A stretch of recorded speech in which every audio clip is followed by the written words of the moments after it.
Seperti apa industrialisasi ini penting dan memang untuk bisa mengundang lebih banyak lagi investor asing.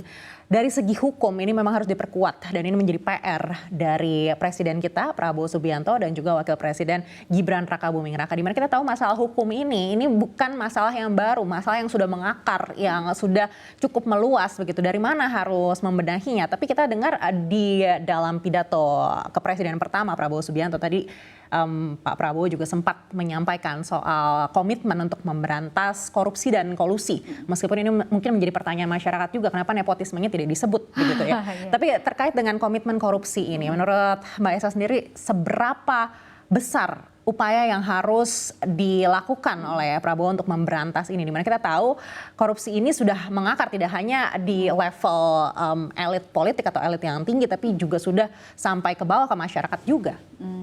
Kalau kita lihat sayangnya ya Mbak Anek, di mungkin periode-periode akhirnya Pak Jokowi ini kasus hukum KPK itu menjadi salah satu sorotan yang paling tajam ya.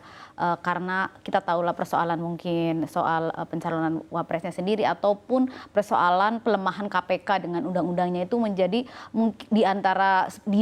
selama 10 tahun era Pak Jokowi mungkin masalah pemberantasan korupsi ini yang salah satu yang menjadi sorotan dan mungkin tidak mendapatkan kepuasan lebih ya dibandingkan mungkin periode sebelumnya. Ini yang harus segera diperbaiki oleh Pak Prabowo, bahwa kalau kemudian mau membangun ekonomi dengan cepat, kepastian hukum adalah bagian utamanya, karena tidak mungkin investor datang kalau kemudian tidak ada jaminan hukum di sana.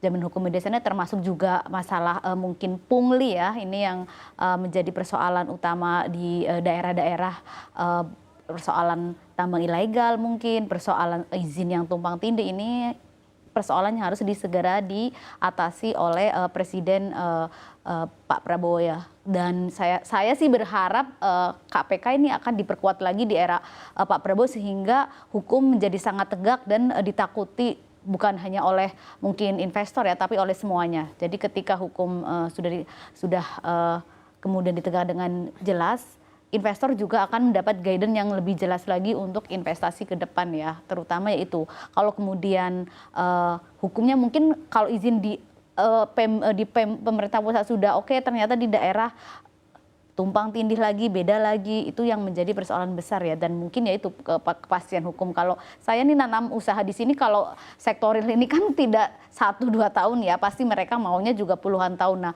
menjamin bahwa kalau kemudian ada pergantian presiden ataupun ada persoalan mungkin pergantian undang-undang atau apapun, bahwa investor tidak dirugikan dalam hal ini gitu.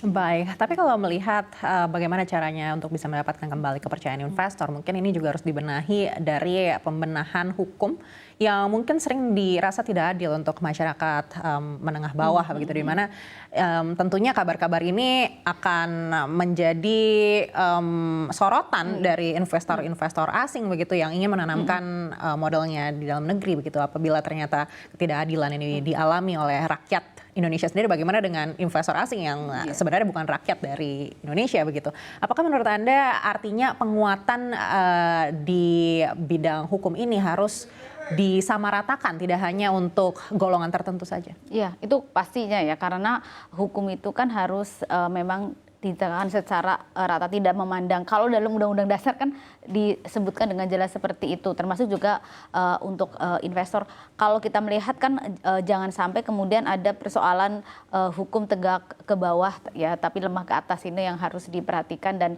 kalau kita lihat di ease doing business kita pun, persoalan hukum ini menjadi salah satu yang membuat nilainya itu rendah ya kan, dan indeks persepsi korupsinya kita tinggi, dan kemudian persoalan ada yaitu pungli mungkin aja di sana, itu yang harus segera